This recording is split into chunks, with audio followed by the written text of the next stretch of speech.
le monde, j'espère que vous allez bien et bienvenue dans cette nouvelle vidéo face cam. Et après une longue série de vlogs à Séoul, d'ailleurs si vous ne les avez pas vus, je vous invite à aller les voir juste ici. Je vais vous partager comment j'ai organisé mon voyage en Corée, donc comment j'ai trouvé mon logement, par quelle compagnie aérienne je suis passée et surtout combien le tout m'a coûté. Bref, je vais tout vous expliquer. Bien évidemment, il y a 1000 manières différentes de préparer son voyage. Je ne suis pas sûre que la mienne soit la meilleure. En attendant, mon voyage s'est plutôt bien passé et j'espère sincèrement que cela pourra vous aider à préparer le vôtre. Je pense honnêtement que cette vidéo sera assez longue parce que j'aimerais qu'elle soit la plus complète possible, donc n'hésitez pas à aller directement au chapitre vidéo qui vous intéresse, je vous note tout dans la description. Allez, sans plus attendre, on va commencer par le logement.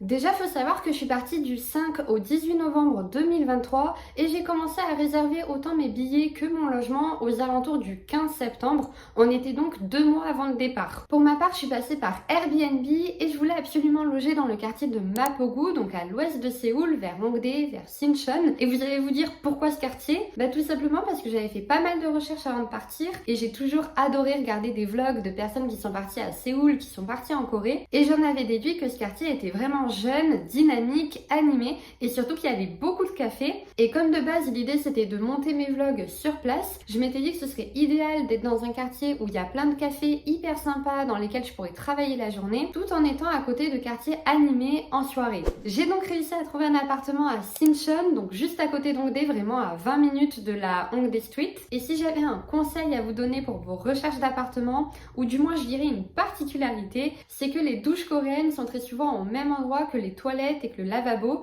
Il n'y a pas de séparation en fait comme on connaît en France. Donc moi j'ai eu beaucoup de chance de tomber sur un Airbnb qui avait la douche séparée, mais voilà, c'est quand même très rare. Et d'ailleurs je vous mets juste là un petit extrait du room tour qui est bien évidemment dans mes vlogs.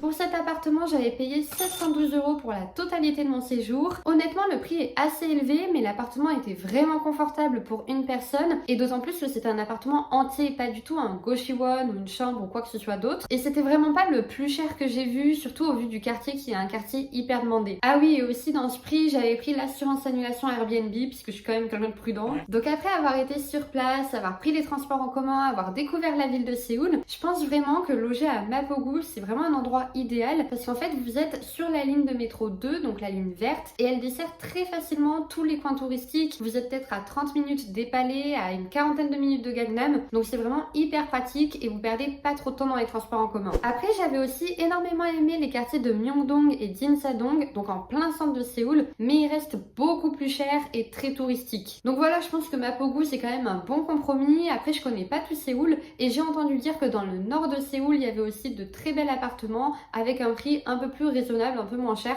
donc à vérifier. Les billets d'avion. Donc je suis passée par Air France tout simplement parce que vous avez plus d'une dizaine d'heures de vol et que je voulais une compagnie que je connaissais déjà et assez confortable. En petite astuce à vous partager, si vous décidez d'utiliser également Air France, réservez vos billets via l'onglet qui est sur la page d'accueil. Vous descendez un petit peu et vous cliquez sur nos meilleures offres et promotions. Tout simplement parce que vous allez avoir des prix avantageux et moi j'avais halluciné de voir que sur les mêmes dates de voyage, donc littéralement les mêmes avions, j'avais presque 200 € d'écart si je passais sur juste la page d'accueil ou nos meilleures offres et promotions. Donc voilà, vraiment passez par nos meilleures offres et promotions. Et si vous êtes assez flexible, n'hésitez pas à prendre les dates les moins chères et également à réserver votre voyage avec une escale. Premièrement parce que c'est moins cher et après ça c'est un avis personnel, mais sur des longs courriers comme ça, j'aime bien avoir une escale même si c'est que au bout d'une heure ou une heure et demie puisque ça coupe un peu le trajet et ça occupe quoi. Donc moi j'avais fait Paris-Amsterdam et Amsterdam-Incheon et j'avais payé 837 € pour l'aller-retour auquel j'avais ajouté 54 € d'assurance annulation. Oui, j'ai pris des assurances partout. Donc pour un total de 891 € pour l'aller-retour. Et en vrai ça reste cher, mais ça reste quand même raisonnable parce que la Corée du Sud c'est vraiment devenu une destination phare, les billets ont explosé et pour vous dire j'avais vu des billets jusqu'à 1500 €. Donc je trouve que moins de 1000 €, je m'en suis quand même pas trop mal sortie. Les papiers administratifs. Pour pour cette partie, c'est toujours à vérifier au moment de votre voyage, mais pour ma part, j'avais uniquement besoin de mon passeport en cours de validité. D'ailleurs, pour tout vous dire, j'avais fait un KETA, donc une demande d'autorisation d'entrée sur le territoire sud-coréen, qui m'avait coûté dans les 7 euros, je crois, et j'en ai pas du tout eu besoin. Donc voilà, si vous êtes français, enfin si vous avez un passeport français, vous avez juste besoin de celui-ci en cours de validité. Mais encore une fois, j'insiste vraiment, ce point est à vérifier au moment de votre départ. Le téléphone. J'ai opté pour une carte SIM que j'ai achetée directement sur place, donc dès mon arrivée à l'aéroport d'Incheon. Je l'avais pas du tout réservée à l'avance depuis la France en ligne. J'ai vu qu'il y avait beaucoup de personnes qui faisaient ça sur les forums. Moi, ça n'a pas du tout été mon cas. Donc j'ai pris une carte SIM chez Korea Telecom. Après, il y a d'autres opérateurs, notamment SK Telecom, qui sont également très bien, mais j'ai juste pas pris cela. Et arrivé au guichet, déjà la personne parlait anglais, donc c'est hyper pratique. Et on m'a d'abord demandé si je voulais une carte SIM avec uniquement un débit internet en illimité ou si je voulais une carte SIM qui, en plus d'internet en illimité, me permettait d'émettre et de recevoir des appels ou des SMS dans le pays, donc entre numéros coréens. Donc vous choisissez la formule qui vous intéresse et ensuite c'est par tranche de jours d'utilisation, donc 10, 15, 30, voire plus. Moi j'avais pris un débit internet illimité et la possibilité de recevoir des SMS et des appels entrants et j'avais choisi pour 15 jours. Ça m'avait coûté 60 500 won, sur environ une quarantaine d'euros. Vous pouvez également choisir de prendre un forfait téléphonique directement via votre opérateur français qui parfois propose des offres à l'étranger. Pour ma part, je m'étais renseignée et c'est juste que c'était beaucoup plus économique de prendre une carte SIM directement sur place. Mais voilà, voir avec le vôtre, voir ce qu'il propose et en fonction vous avisez. La carte bancaire et l'argent liquide. Tout d'abord, la carte bancaire. Alors, il faut savoir qu'en Corée, quand vous payez par carte, vous n'avez pas besoin d'entrer votre code. D'ailleurs, très généralement, vous donnez directement votre carte au commerçant et c'est lui qui va la passer directement dans son lecteur et en fait, vous n'allez même pas voir que le paiement s'est effectué. Et donc, pour des raisons de sécurité, je sais qu'il y a beaucoup de banques qui bloquent les paiements en Corée du Sud. Malheureusement, je ne sais pas lesquelles. Tout ce que je peux vous dire, c'est que je suis à la Société Générale et qu'avant de partir, j'avais prévenu ma banque des dates de mon voyage et que j'avais en plus souscrit à une offre internationale qui me permettait de payer et de retirer sans frais supplémentaires à l'étranger. Alors là, attendez, il y a une petite nuance. Si vous n'avez effectivement pas de frais supplémentaires sur les paiements, attention pour les retraits, vous n'allez pas avoir de frais supplémentaires vis-à-vis de votre banque, mais vous allez payer des frais de distributeur. À chaque fois que je retirais en Corée, j'ai payé 4800 won de frais de distributeur. Ça fait un peu plus de 3 euros. Donc autant vous dire que ça peut coûter très très cher et très vite si vous devez retirer tous les 4 matins. Donc vraiment faites attention à ce point-là.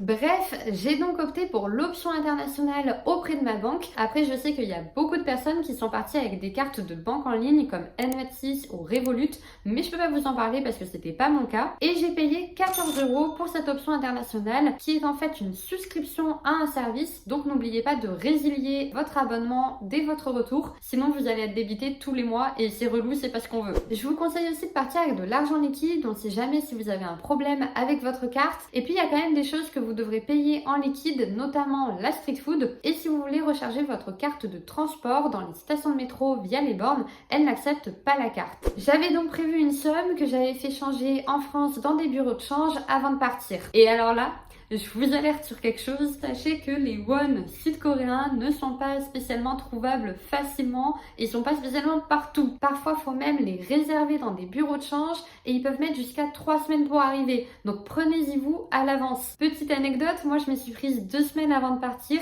Il n'y avait plus aucun won sud-coréen dans aucun des bureaux de change de la ville dans laquelle j'étais. J'ai finalement réussi à en avoir en appelant tous les jours tous les bureaux de change et grâce à un coup de chance. Donc j'ai pu changer une première fois 77 euros et une deuxième fois 60 euros pour un total de 160 000 won. Sachant que à chaque fois que vous convertissez de l'argent, vous avez des frais à payer et d'ailleurs ne le faites surtout pas à l'aéroport parce que les frais sont encore plus élevés. Pour vous donner un exemple, j'ai payé 137 euros, donc on additionne 77 plus 60 euros et si on convertit les 160 000 won que j'ai eu en euros, ça fait 110. Donc j'ai quand même payé une bonne vingtaine d'euros de frais de change, ce qui est quand même assez élevé. Et bien évidemment, j'ai dépensé tout mon argent liquide une fois sur place. Assurance voyage, vaccin et trousse à pharmacie.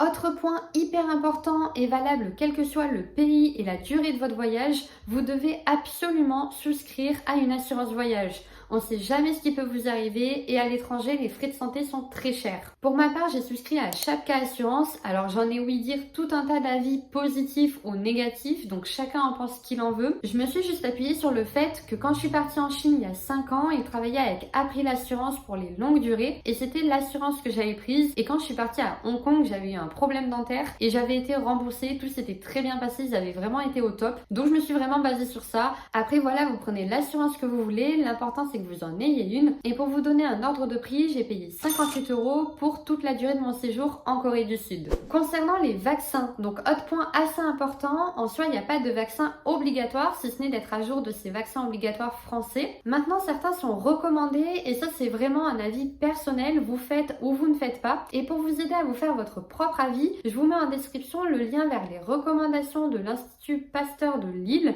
C'est sur cette base que s'était appuyé mon médecin traitant quand je lui avais posé la question, donc je pense que c'est un site assez fiable. Et vous verrez, c'est très bien expliqué en fonction de si vous voyagez dans des zones plutôt rurales, plutôt urbaines. Et pour info, ce sont les recommandations en vigueur, quelle que soit la destination du voyage. Donc c'est vraiment intéressant, je vous mets le lien en description. D'ailleurs, ça me fait penser que sur ce site, vous retrouvez également une liste assez exhaustive des médicaments à prendre pour faire une trousse de toilette vraiment complète. Donc pareil, je vous mets le lien en description parce que ça peut être assez utile, surtout si vous êtes aussi hypochondriaque que moi et que vous voulez être paré à toute situation. Application à télécharger et petits tips. Ensuite, on aborde une partie complètement facultative, c'est juste un retour personnel sur des petits tips qui ont rendu plus confortable mon voyage. Tout d'abord, sachez qu'en Corée, vous n'avez pas besoin d'adaptateurs de prise électrique, ce sont les mêmes que les nôtres, donc vous pourrez recharger vos appareils sans aucun souci. Ensuite, j'ai une petite liste des applications que j'avais téléchargées avant de partir en Corée et qui étaient plus utiles. Premièrement, Naver Map, parce que là-bas, Google Maps ne fonctionne pas. Ensuite, Kakao Taxi, c'est très utile parce que l'application est en anglais et ça vous permet de réserver un taxi où que vous soyez. Et ce qui est vraiment cool, c'est que vous pouvez choisir de payer le taxi directement une fois dedans, donc vous n'avez pas besoin de compte coréen et ça c'est vraiment pratique. Ensuite, l'application de votre compagnie aérienne, donc pour vous tenir informé de toute l'actualité de votre vol, d'avoir vos billets à portée de main, de savoir combien de kilos vous avez le droit dans chacune de vos valises, ce qui est quand même très important. L'application du site par lequel vous avez réservé votre logement, donc moi c'était Airbnb, mais vous pouvez aussi le faire via Booking ou d'autres sites. Ça vous permet d'avoir votre réservation à portée de main, d'avoir notamment accès à l'adresse de votre logement et également d'échanger avec le propriétaire ou le site en question si vous avez des problèmes, des questions ou quoi que ce soit d'autre. Si vous avez réservé des visites ou des excursions à l'avance, pareil, l'application du site par lequel vous êtes passé. Donc moi j'avais réservé une excursion à la DMZ via Get Your Guide et c'était vachement pratique parce que pareil, j'avais mon billet sur mon téléphone et j'avais toutes les informations liées à l'activité, notamment le point de rendez-vous, l'heure de rendez-vous,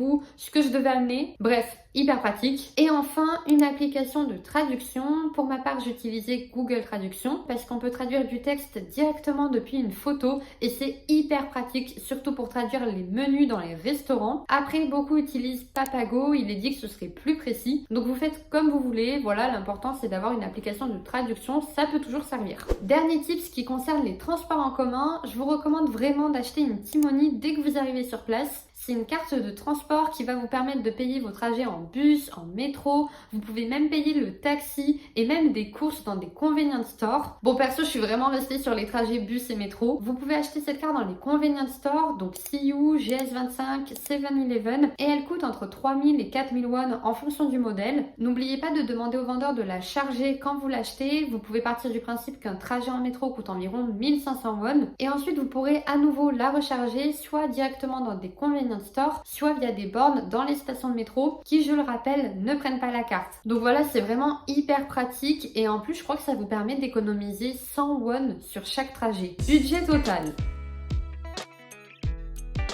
Pour cette dernière partie, on aborde le sujet peut-être le plus important de cette vidéo, le budget total, combien a coûté mon voyage à Séoul. Donc je le répète, c'est un voyage qui a été fait fin novembre, on est plutôt hors saison, sur une dizaine de jours. Donc j'ai réparti mes dépenses dans des grandes catégories et ensuite j'ai calculé un budget total. Je me suis dit que ce serait assez intéressant de voir les choses comme ça et de voir qu'est-ce qui m'a coûté finalement le plus cher. Première catégorie, la logistique. Alors attendez, je prends mes notes. Donc là-dedans, il faut comprendre logement, billets d'avion, train et hôtel parce que si je suis partie de Paris, j'habite pas à Paris donc j'ai dû m'y rendre et j'ai dû dormir une nuit là-bas. Assurance voyage et carte SIM. Donc pour tous ces frais-là, j'en ai eu pour 1894 €. Oh oui, c'est précis. Donc un petit peu moins de 2000 €, c'est une sacrée somme, mais en fait vous allez voir que c'est pratiquement la moitié de mon budget de tout mon voyage. Deuxième partie, la nourriture. Donc là-dedans j'ai compté les courses, les restaurants et les bouteilles d'eau parce que j'ai pas bu d'eau du robinet. Et sachant que je le rappelle, je mange très peu coréen, donc tous les restaurants dans lesquels j'ai mangé faisaient de la nourriture western, ce qui coûtera toujours beaucoup plus cher que si vous mangez local. Pour ça, j'en ai eu pour 207 €. Ensuite, les transports, donc Timoni, métro et bus, sachant qu'il faut compter qu'il y a également les trajets aéroport-Séoul, puisque l'aéroport de Incheon, il est peut-être à 45 minutes de Séoul. J'en ai eu pour 57 €. Je sais pas dire si c'est cher ou pas pour des transports en commun, je me rends pas trop compte. Ensuite, les visites. Donc déjà, j'ai le tour à la DMZ que j'ai payé 63 € via Get Your Guide. Et ça comprend aussi les visites dans les palais, dans les sanctuaires, la Namsan Cable Car et également la Namsan Tower. Pour cette partie-là, j'en ai eu pour 97 €. Ensuite, les activités. Donc là-dedans, on a handbok, Nolebang, j'en ai fait 2, et photobooth, et également le shooting photo, parce qu'on se rappelle que j'ai fait un shooting photo qui était pépite de nuit, là dans les rues de Huljiro, c'était trop bien. D'ailleurs, je vous remets le contact du photographe juste ici, si vous aussi vous voulez faire un shooting photo pendant que vous êtes à Séoul. Et il faut savoir que le shooting photo m'a coûté 160 €, donc ça fait quand même une belle partie du budget activité qui s'élève à 195 €. Donc ça veut dire que pour le handbok, les 2 Nolebang et les photobooths, j'en ai eu pour une trentaine d'euros, ce qui je trouvais assez raisonnable. Et ma dernière catégorie que j'ai appelée catégorie autre, là c'est très clairement un petit peu catégorie fourre-tout. Dedans on y compte tous les souvenirs que je me suis acheté, que j'ai acheté pour les autres, les merch K-pop, sachant que j'ai acheté un lightstick de BTS qui m'a coûté un bras, les vêtements, les bijoux, sachant que j'ai 2 grosses doudounes, une écharpe, c'est quand même des grosses pièces. Ah oui, et c'est aussi là-dedans que j'ai mis tous les fils de retrait. J'en ai eu pour 394 €. Donc en vrai je trouve que ça va parce que j'ai vraiment l'impression d'avoir passé ma vie à acheter des bijoux, à acheter des merch de K-pop. Enfin franchement j'ai vraiment l'impression d'avoir passé ma vie à donner ma carte. Donc je trouve que finalement ça va. D'autant plus que comme je vous ai dit, j'ai quand même des grosses pièces. J'ai acheté 2 doudounes qui sont trop belles d'ailleurs. Le lightstick de BTS que je crois que j'ai dû payer peut-être dans les 65 €, quelque chose du genre, c'était 90 000 won. Donc non, franchement je trouve que je me suis bien débrouillée. Voilà, donc tout ça pour un total de 2844 €, vraiment tout inclus à partir du moment où je suis sortie de chez moi jusqu'au moment où j'ai été de retour dans mon petit appartement. Honnêtement, je m'attendais à plus. J'avais prévu un budget entre 3000 et 4000 € et donc vous voyez on est même en dessous du budget. D'autant plus que j'ai vraiment pas du tout l'impression de m'être restreinte. Franchement dès que j'ai eu envie d'acheter quelque chose, je l'ai fait. Après je suis pas non plus une dépensière sans compter. Bien que j'ai quand même acheté énormément de merch K-pop qui d'ailleurs vont pas tarder à arriver un petit peu par là et un petit peu par là. J'ai aussi acheté pas mal de bijoux, j'ai acheté des souvenirs. Je me suis fait plaisir en termes de restaurant vu que comme je vous l'ai dit, je mangeais pas local. Je me suis même fait un kiff avec ce shooting photo. Non franchement, je suis assez fière de moi. C'est une affaire rondement menée. D'ailleurs, si vous êtes parti en Corée, dites-moi aussi en commentaire où vous êtes parti, à quelle période, si vous avez des petits tips à partager, peut-être des lieux que vous avez visités, que vous avez adorés, des lieux peut-être que vous recommandez pas du tout car trop touristiques, combien ça vous a coûté. Je trouve que c'est toujours hyper intéressant d'échanger ce genre d'informations qu'on trouve pas forcément sur les forums ou alors qu'on a du mal à trouver, notamment par exemple pour les cartes SIM, c'était assez flou quand je suis partie. Sur ce, c'est la fin de cette vidéo. J'espère qu'elle a pas été trop longue, que je vous ai pas trop perdu parce que j'ai un peu l'impression d'être partie dans tous les sens. J'espère qu'elle vous sera utile pour préparer votre prochain voyage en Corée. Et puis voilà, n'hésitez pas à me dire en commentaire si vous avez des questions, si j'ai oublié un point ou si vous voulez des précisions. Sur ce, je vous fais des bisous et je vous dis à bientôt pour une nouvelle vidéo. Bisous!